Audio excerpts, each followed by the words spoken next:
All right, welcome to Max Effort Kitchen Podcast. We are your hosts. My name is Matt. This is Cornell. Cornell, how you doing today? I am good. It is hot and toasty down here in San Diego. Yeah, Everyone always makes it out that it's like it never gets hot here, yeah. but it does. Okay, cool. Awesome. It's been weird weather here. We've had warm weather but rain at the same time. I kind of like that. Sure. But we got that kind of like hot weather coming up here soon as well. So Cornell, have you cooked anything fun lately? I made a bunch of stuff. Oh, well, let's talk about this. All right, let's think about this. Today I wanted to make some burgers, so Okay. I ground up some fresh meat. Cool. And I took all of the first I trimmed up a chuck eye roast, and I put all the fat together in one section, and I took all the little chunks of good meat that was just too small to like cook on its own. Mm-hmm. Put that aside, and then my daughter ended up having a friend come over, so then I just took some of the actual pieces of steak and I ground that up as well. But for the most part, I like my meat fattier, especially like burgers and all that kind of stuff. So I had a probably closer to like a 60-40. Nice. And then I had I think I had 3 patties. Okay. With cheese in between them all, and then I get the like fancy buns that probably only have like a 4-day shelf life after you buy them. Yeah. Not the ones that just sit on the shelves for weeks. Mm-hmm. Cut those in half, garlic buttered them, and then Parmesan, and then you do the flip over bun, so you get to taste the treaty, taste the tasty part. Nice. So I like that. That was just dinner tonight. Mm-hmm. But I've been cooking a lot recently. I mean, Yeah. I normally cook a lot, but it's just been a lot more. Yesterday we did nachos in the air fryer. Nice. And that's always such a good move. Yeah, I got some more of that the Trader Joe's corn salsa. Mm-hmm. I know you said it wasn't as spicy as you would have liked it, but it was good when we put like all the other stuff on it. Yeah, I agree. So, I thought that I think I was looking for a little bit more spice in that, but I mean it was still good. And I was how you say processing corn for the next few days. Yep. Yeah. But it was still good. We did the naked burrito thing that I was talking about, where it was just like the cast iron pan with basically you just dip the chips in there. And we didn't eat the whole pan this time. And so I took a bunch of tortillas and wrapped it up in tortillas, tinfoiled them, threw them in the fridge, and I'll just eat them throughout the week. It'll be great. It'll be fun. So nice. I did just see a recipe I want to do where they got I don't even know what they would be called. The pineapples that are in O's, like the pineapple O's. Yeah. Out of the can. Yeah. They buttered up a griddle, put the pineapple on there. Then they added brown sugar, and they flipped them and did the same thing. And then I think they put a strawberry in the middle, and then they poured pancake batter on top. Yep. Oh, I love that, dude. It's like the upside down pineapple cake thing. Yeah, they didn't just do one. They had like a plate with like 25 pancakes, all done the same way. I was like, I bet that was so good. I bet that was so good. Yeah, I've never done that, but I've definitely seen that happen quite a bit, and it's got to be good. I love pineapple personally. Mm-hmm. I mean, and so does my wife. But yeah, so that's a whole nother story. I'm only saying that because I know she's watching, and I'm full of crap. So, yeah. So it's a good move. I definitely need to try that. Yeah, as far as cooking goes, I did something fun and creative. I posted that, and I talked to you guys about it already. It was that chicken Caesar salad. And, it was nothing like, oh my God, mind blowing. How did he figure that out type thing? But it was just like, how could we mix up a chicken Caesar salad so it's fun and better and more chicken, and it worked. So if you don't know what I'm talking about, go to my Instagram, see the video. But Kayla saw it and she's like, oh, look, he did the appropriate amount of chicken for a chicken Caesar salad.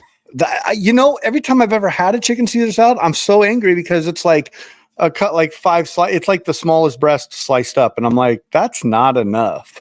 I need more. Yeah, one of the guys I work with, he can turn into a bit of a Karen when you go out to eat with him. Mm-hmm. And he ordered extra avocado once for whatever he got, and they literally gave him like a little. It looked like leaves of avocado, just like super thin cut, and there was like 3 little wedges. And he's like, "This was $4."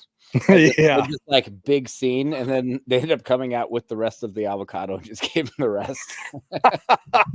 I mean, he's got a valid point. It's like, don't even get me started on the avocado toast. It's like I see that on menus for $14 and up, and I'm like, I just don't get it, man. I've had lots of hot takes on that thing, so I won't go into a full rant on it, but it's stupid. Let's just put it that way. It's dumb.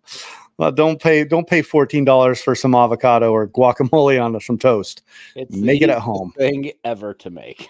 It seriously is, and you could probably make it better at home too. So, like, I don't know. It's funny.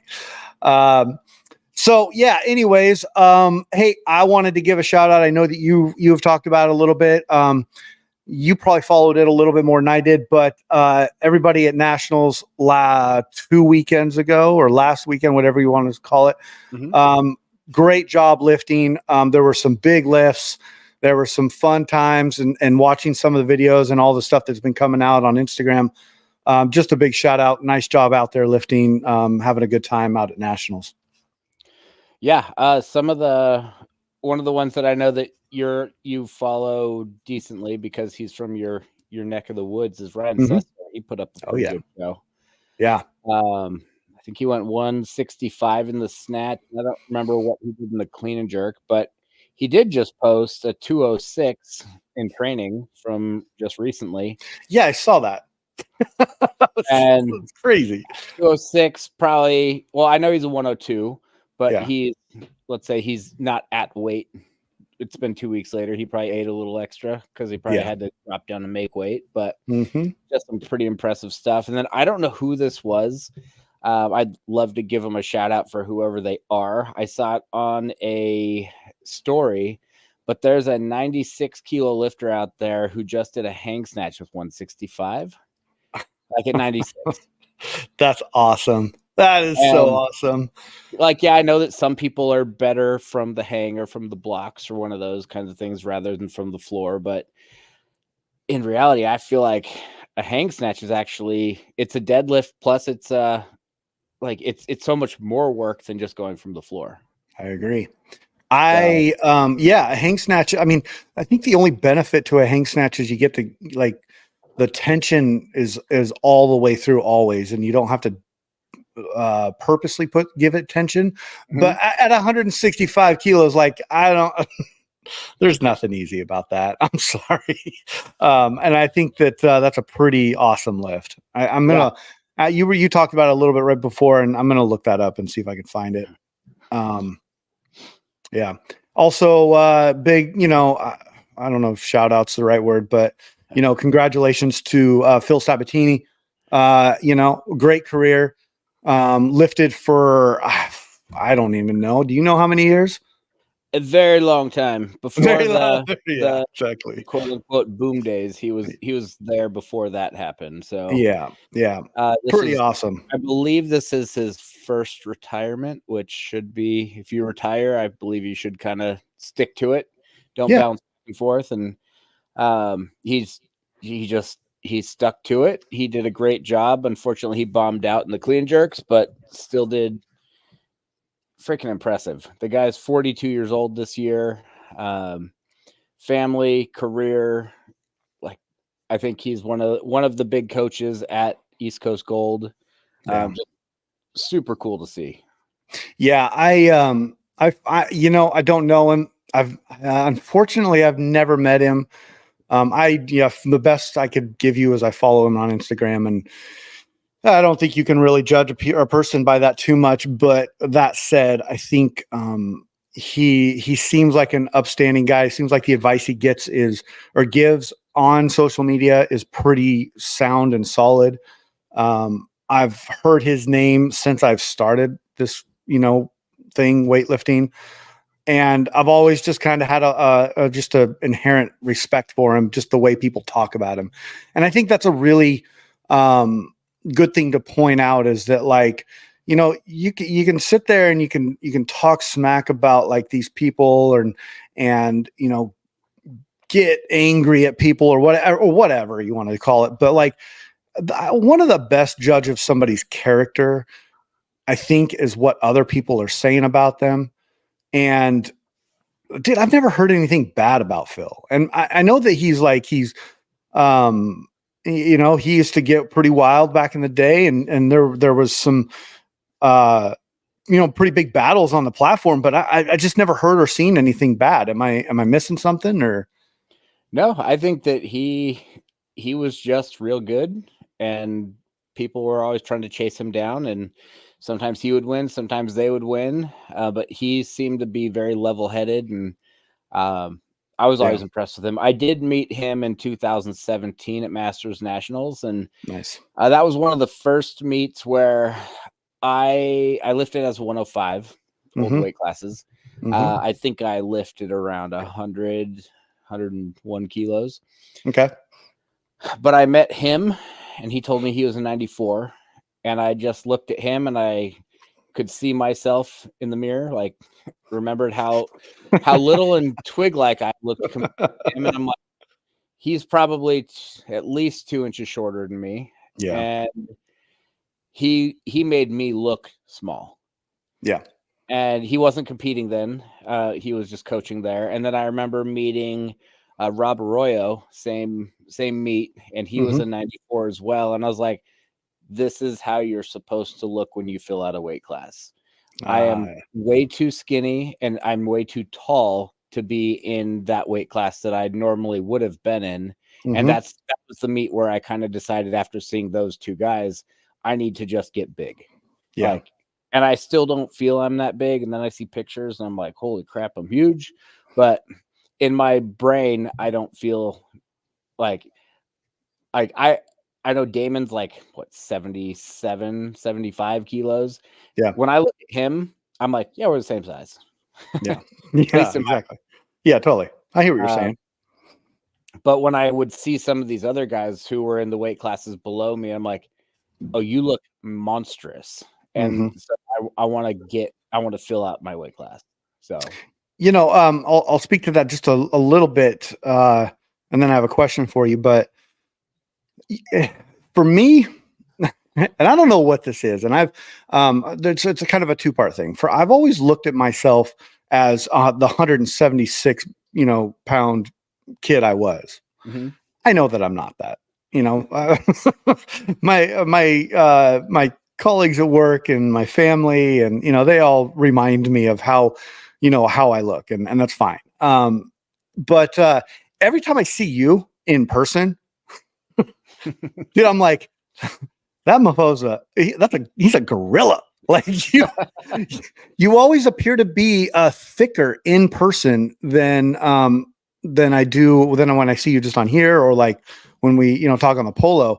And it just reminds me of, and just like what you just said, and that reminds me, it's like, yeah, you gotta look like that if you want to be snatching 140 plus or 130 plus. You gotta have that kind of like mass on you. And I get it. There's people out there that I think amaze us, that don't have that kind of mass, and they can sit there and throw weight up like that. But they got something special going on, I'm sure. But dude, you're thick. Well, thank you. Yeah. I lost my train of thought there. Well, I think there's one picture of you and I at Masters Nationals. I'm writing down your numbers.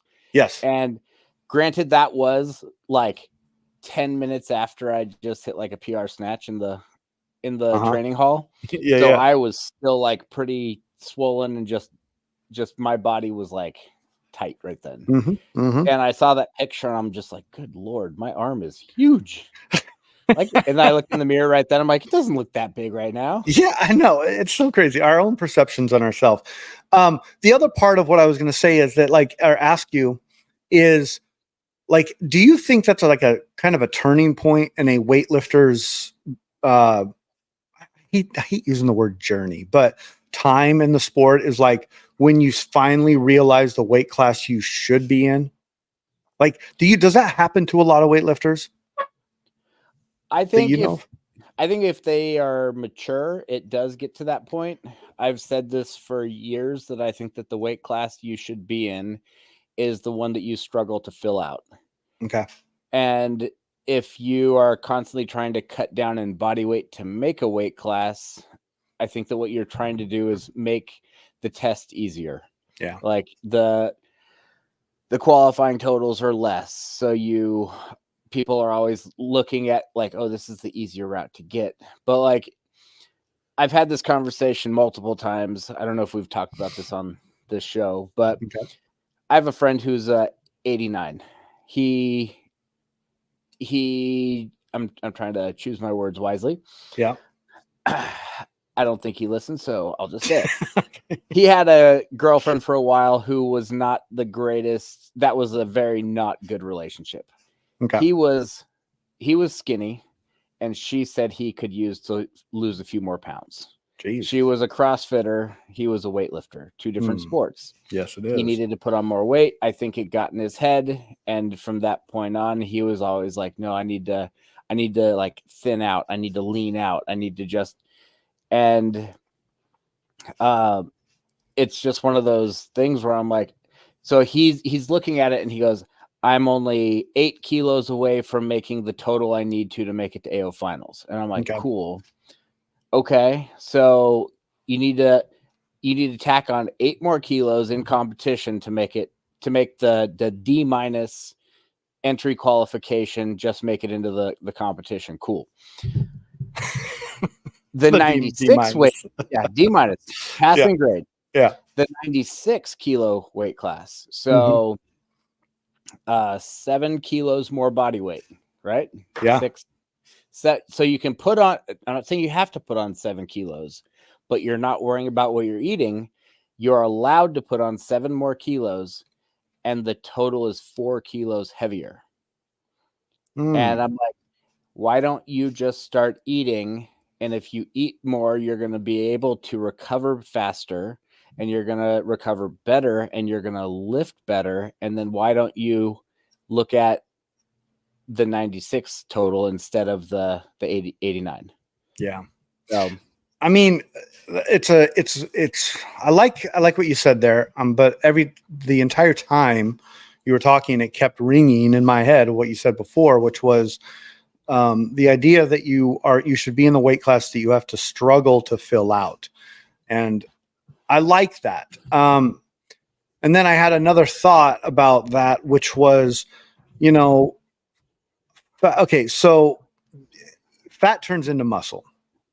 So why don't we just eat to get to the weight class and then work our ass off to try to turn that into muscle? And I have a kind of a systematic approach to that in my work as well. And so, then how I can kind of draw that parallel line is like in the restaurant industry, we always hire a dishwasher.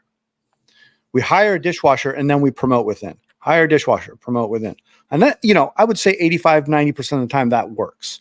You get somebody, by the time that they have been promoted from a dishwasher up to a management position, they're skilled. They know the restaurant in and out. They know the crew. They understand what the expectations are, all that stuff. And so I look at it as like the same way with going up in a weight class. Eat. Get a little bit of fat on your bones. And then, as you're doing that, hit the weight room or hit, the platform, hit the weight room, do whatever you got to do to turn that fat into muscle. And over time, it'll happen. Personally, I started out in the sport as a 96. And I did that because I started the sport as a CrossFitter. Mm-hmm. And when I was doing, like, for instance, when I met the people I was lifting with at Bay Club, I was doing a CrossFit workout before, and then I would lift with them, and then I would go do another CrossFit workout. And so I was constantly in this like cardiovascular movement of just burning shit. And I didn't have much to burn. And I was like, I was a solid 96. Once I gave up the CrossFit and I started doing weightlifting, solely weightlifting, and then I found out I can eat. Next thing you know, I sat around like 99 kilos. And I was like, you know what? I'm going to go to 102. So I started declaring as 102 in my weight class. And even to this day, when I compete, I could be a 103 going to the competition. I go to weigh in. I think the most I've ever weighed in is like 100.9. And that was at this last competition. It's like, and I don't know if I attribute that to nerves or if I like retain water and I'm sweating a lot like beforehand because I'm nervous, or I don't know what it is, honestly, but I struggle to fill out 102. I still have a goal to compete at an actual 102 or even like a 101.9. I'll take that too. But I feel the difference when I'm up in weight. I feel the difference when I'm lower in weight. I just think everybody has their own ways to be, I guess, when it comes to it. I personally want to lift better on that platform. And so I'm going to do what I think is right and what it takes. And that's what I think. I don't know. Yeah. Yeah. So that kind of piggybacks on some of the stuff where oftentimes people will say like, oh, well, I was heavy and I moved like crap and I felt like crap and I didn't like how I moved and all this kind of stuff. And what my belief is kind of what you were saying is you eat all the food you can, you're going to put on some extra fat. That's when you're not feeling great. But then by maintaining the calorie intake. So it's like if you can only weigh a certain amount if you eat 3,000 calories. Right. So if and then let's say you want to go up a weight class, so you're going to eat 4,000 calories. Yeah. It's not like you're going to continue to get fatter and fatter and fatter by eating 4,000 calories and that's it. There's only so much weight that you can put on eating a 4,000 calorie a day diet. Correct. And that's a lot of food. If people don't know how much food 4,000 calories, it's not hard to do in a day. It's hard to do in a week, and it's really hard to do in a month. Like consistently 4,000. Yeah. No. Yeah. It's yeah. Anyways, so the goal is to get maybe not fully fill out the weight class, but put on maybe 2 or 3 kilos in body weight. You're going to kind of feel like crap, but you're going to start recovering faster because your body has excess calories to recover with. And then it's going to take months, maybe 6 months, but you're going to slowly start converting that fat into muscle because you're now able to lift heavier and work out more. And that's when you're going to start performing better and working better. Yeah. So I think that's what a lot of people don't give. They don't commit to it long enough to see the benefit. And yeah, I think that's an important thing too. Yeah, I agree with that. And I like that you said that because the commitment is really where it stands. You don't just go out there and eat a bunch of food and then it's be like, okay, well, I'm heavy now. And now why can't I move the weight? Just like what you just said, you got to maintain, your high levels of lifting versus eating. And it will happen over time, just like this entire sport happens over time. And the other part that I think is also important to put out there, like, unless you're a super, and I mean like a super duper, not like I'm gonna give my buddy Nick a little bit of a hard time right here. He's a super, but he says he's like real big right now, and he's like 260 pounds. So he hasn't been down to 109 yet, but it is the goal. Yeah, like he's an overweight 109. That's what it really is. Yeah, like he listens to this. Right. He knows I would say that to him too. I know he can make 109, but there's life, and he's got a couple of kids and a pretty stressful job on Camp Pendleton military stuff, dealing with a bunch of like stupid kids. And like, so there's just life that kind of goes. But I would say that the goal is to fill out the weight class that's hard to fill out and still being in like, I would say, I don't know women's body fat percentages because I'm not a woman. I'm also not a biologist, but I would say being in that like 16 to 9, like in the high teens body fat. That's where you want to stay as like a fast twitch athlete. Yeah. Yeah. Oh man, it's been forever since I've taken my body fat. I don't know if you've done it. I mean, but like I did it in my 20s and it's nothing compared to what I am now. But I don't know. I've personally, I've never been that interested in knowing the percentage of body fat. I just go by feel, but I get what you're saying. Like that's your percentages do matter in the world of athletics and sport and competition. I don't know. It always reminds me. I don't know if you remember this, but back in the day, and I don't know if they still do this or not, but when you would sign up for 24-hour fitness, they'd be Mhm. like, all right, we're going to take you over and do this little consultation. And then they have these big tweezer things and they stick them Yep. on your side and they're like, you have 25% body fat. I'm like, what? How did you know that? I get it's an equation and whatever. And, there's probably some good science to that, but Sure. that's kind of what that reminds me of. And knowing that stuff is not necessarily my forte, but I also am in a very, I don't know, maybe blessed situation to where I'm around food all day, Yeah. and I'm fortunate enough to be able to know how to eat well, and that's kind of why we're talking about this. Because if you have no idea, then A, you can always reach out, and B, like just kind of take what we're saying and see what works. Yeah, based on what I know, just based off of my body, I would say you're somewhere between 19 and 21%. That would probably Like you're probably right about that. Yeah. that would be like once you hit like the 19 and below, that's where you can start to see a little bit of abs. Yeah, I don't So have that quite. but you're pretty close. Like Yeah. I don't think it would be that you could probably eat in a way that you would create abs in 4 weeks. Yeah, you're probably right about that. Like, And not like a rippling six pack, but where you can kind of see something.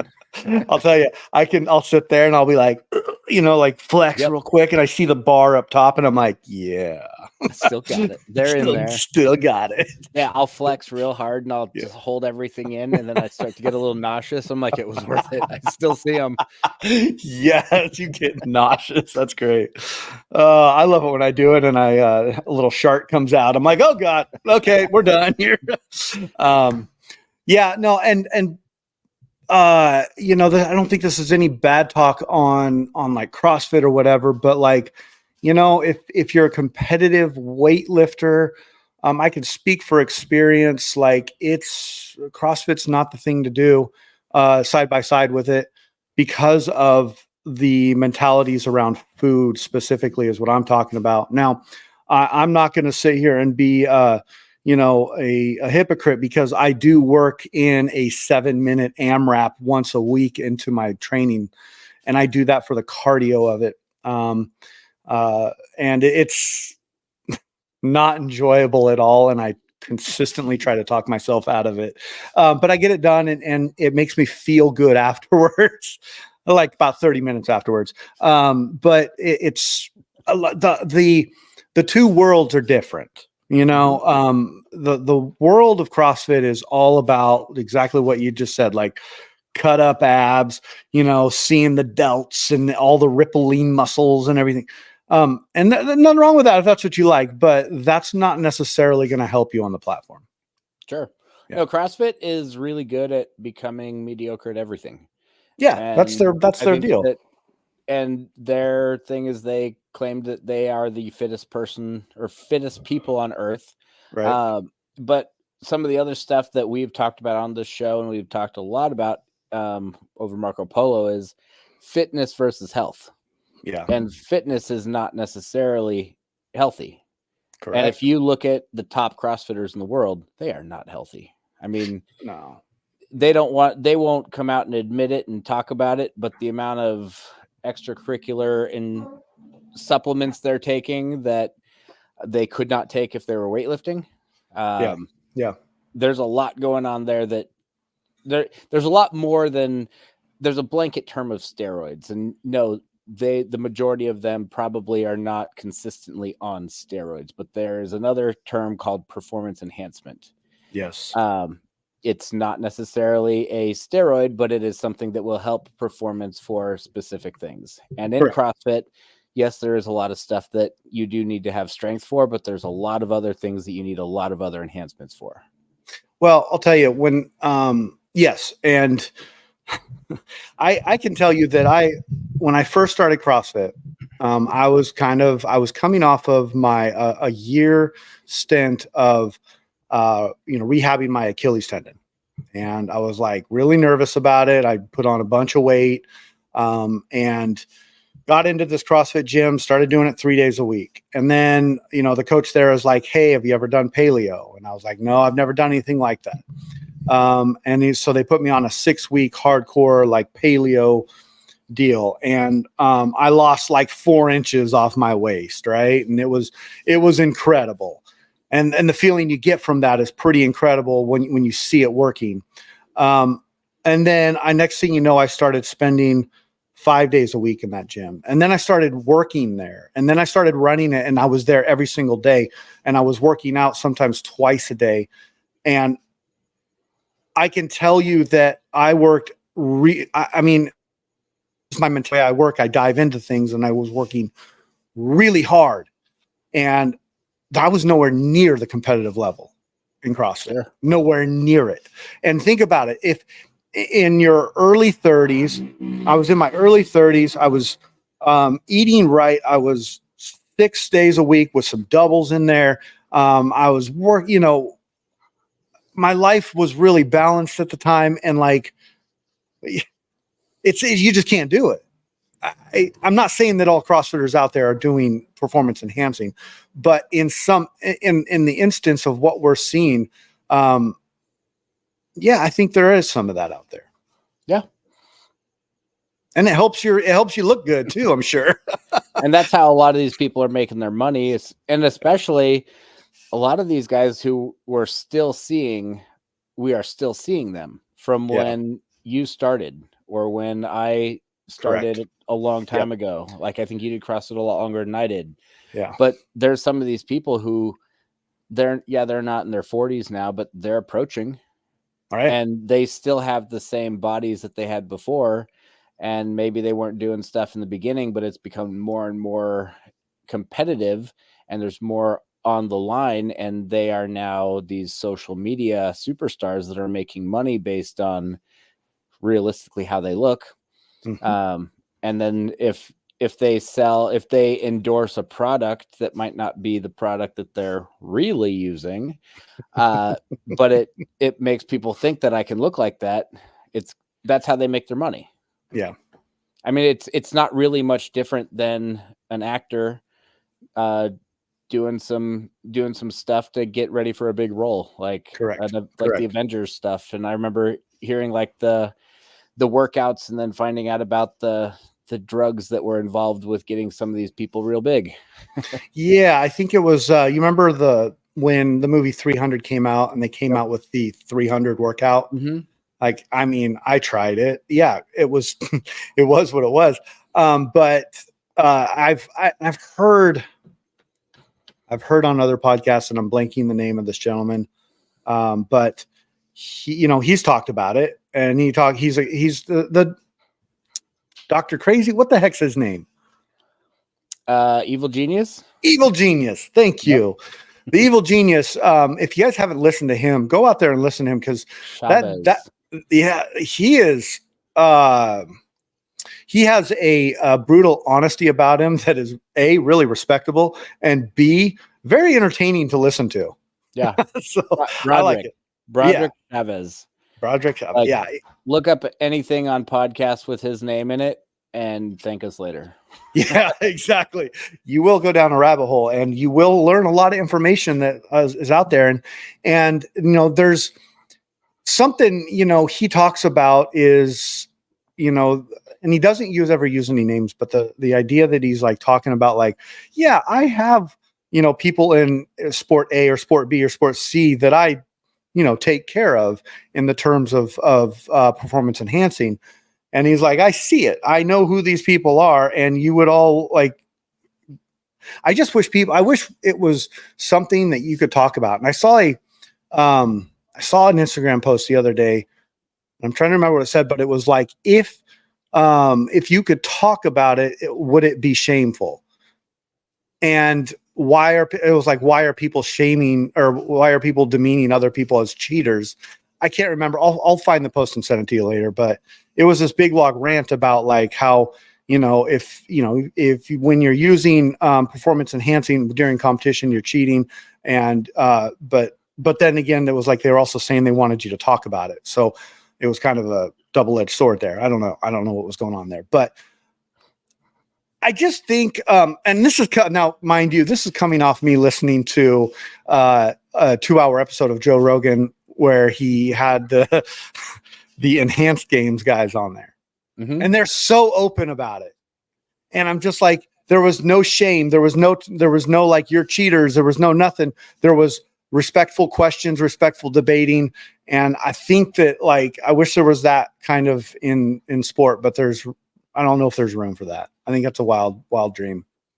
Yeah, I think as long as it's not allowed in sport, like, Yeah.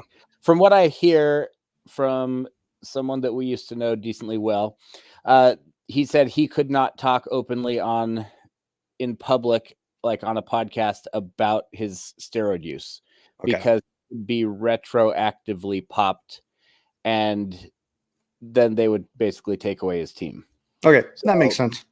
So yeah, there's a lot of just kind of that kind of stuff where there's repercussions if you talk about it openly in the fake world of law of USAW. And I've talked to a couple people who are like, "Oh, what's going to happen to this guy now that he got popped?" I'm like, "Oh, he's going to move on with his life, and nothing will change other than he can compete." And depending on how his gym is, like, technically he's not supposed to go into that. Like, if you pop, you're not allowed to go into USAW gym. Yeah. Depending on how your club or / gym treats you, they might just say, screw it, we don't care. Right. But technically you're not allowed to be at a place that is a USAW meet. You can't go into a USAW sanctioned gym. So there's some of those repercussions, but overall your life moves on. Yeah, I like how you put that. The not so real law or fake law that you're saying. It's interesting because, we all, as weightlifters, we do take that as a very serious note. Like, we make sure we abide by these rules and regulations that USAW has put through. Some people agree with them, some people don't, and I think that's okay. It's just like with anything in this world, country, state, wherever you live. Like, you're going to have rules and regulations that you don't agree with. But that's where people come in and make things like the enhanced games. Yeah. No, some of the real, like, the stuff that I've kind of learned as I've listened to a lot of these different, like Broderick especially, is he is a big time believer that the standards are set to be not necessarily be broken, but they're not set to be perfectly clean. Right. So what they say is, like, let's just say testosterone, because that's something that we've all heard of. Mm-hmm. The levels that they're not going to test you for a specific drug. They're going to test your testosterone levels. Right. And let's say that the standard range is 400 to 1300. Right. And then you, as a male lifter who's like a master lifter, maybe it's in the 400 range. So then he basically says, and I would be terrified.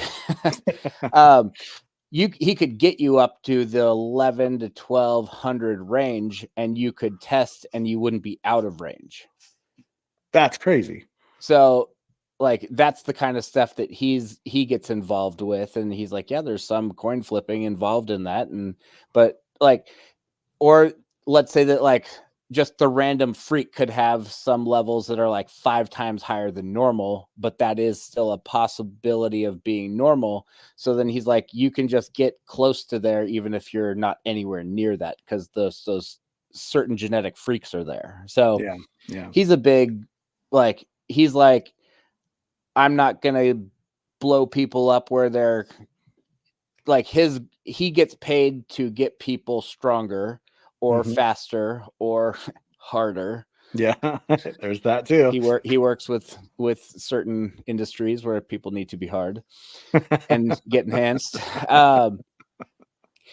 It's his job to get people as strong as possible and not get tested or not get popped. So he's not going to just go and be like, take this whole thing and you're going to be the strongest person in the world. So yeah. It's a really interesting topic. And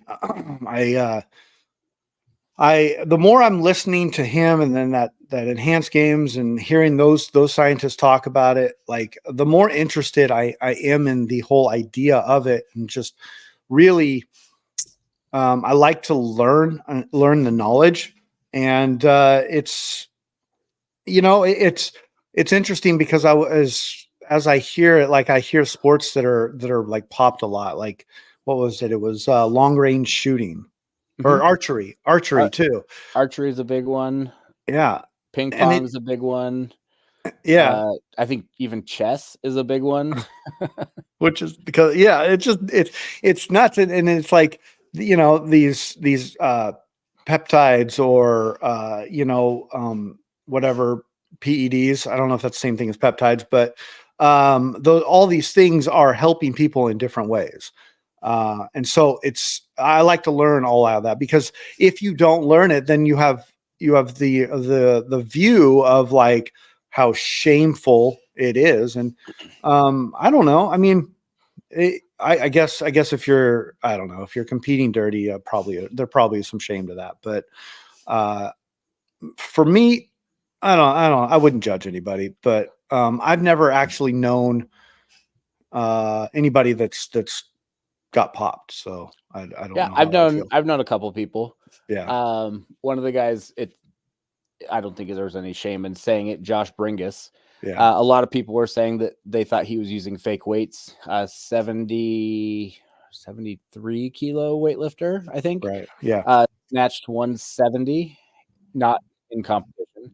Right. And then I think he clean jerked 200, again, not in competition. That's so crazy. I was randomly just messaging him one day, and he said, I'm going to retire from weightlifting. And I'm like, why? And this was after he'd been popped. Yeah. And then he sent me the video with sound of him snatching 170. He said, there's nothing more I can ever imagine trying to do. And I was like, whatever you're taking, double it. And I want to see 182. Yeah. I know, right?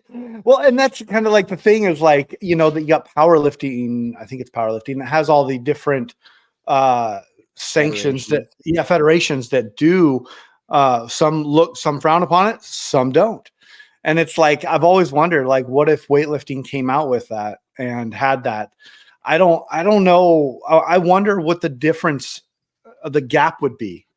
I mean, I'm sure it would be big, right? Just based off of what he was doing. I mean, yeah, I think America would get a lot bigger.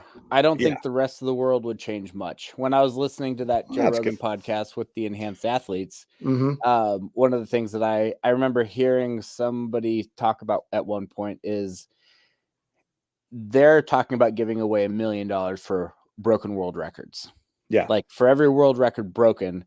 But realistically, if you look at the rest of the world, I mean, not every country is as blatant and juiced up as certain ones, but like the ones setting the records right now are not, in my opinion, clean. Right. So if you're allowed to take whatever you want and do these enhanced games, it's not going to be just a walk in the park. Like no. The records aren't going to be easily broken. And I think they know that. And that's why they're willing to give away $1 million for a broken world record. Yeah. I look forward to seeing if there is a worldwide record broken, because, put your money where your mouth is on that one. But I think that having the enhanced games, and I kept on thinking this throughout the entire podcast I was listening to, I think it's going to shed a light on that. Like, yeah, you're right. Like they're not going to just go out there and just blow all these world records out, because these world records, first of all, are set by most of them. I don't know. I mean, Are there any Americans that hold world records? Hampton, does he hold one? He's the only one. What about As far Olivia as I Reeves? Olivia Reeves, or is she just a USA? I don't know that one. Okay. It's I don't think she. It's not my weight class or sex category. So Okay. I'm with you. very much impressed watching her lift, but yeah, this might sound like I'm an a-hole, but I'm like, I could lift more than that. And then if I ever meet her, I'm be like, you're so small and you lift almost what I lift. Oh, dude. Yeah, it's incredible to watch her lift. It's funny because when I see I see people, girls, women lifting around the same as me, and I'm like, wow, all right, I can compete with a major athlete. But we still can't share the bar. No, we cannot share the bar. Oh, funny stuff. Well, we're about 45 minutes in. That was a really good conversation. And the thing I loved about it the most is it is exactly the opposite of what we're going to talk about. So that's always good. That always makes a good conversation. All right, buddy. Well, I appreciate you being on. Good show. And thank you, everybody, for listening. And go out and get on our Instagrams and say hi. And if you have any questions about anything we talked about, throw it out there. So I'll talk to you all later. Have a great night. Adios. Bye.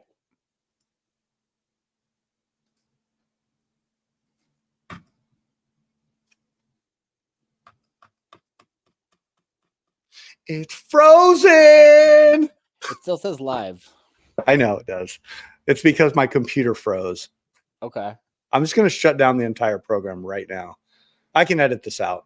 Okay. Yeah. People will probably see it on the site, though.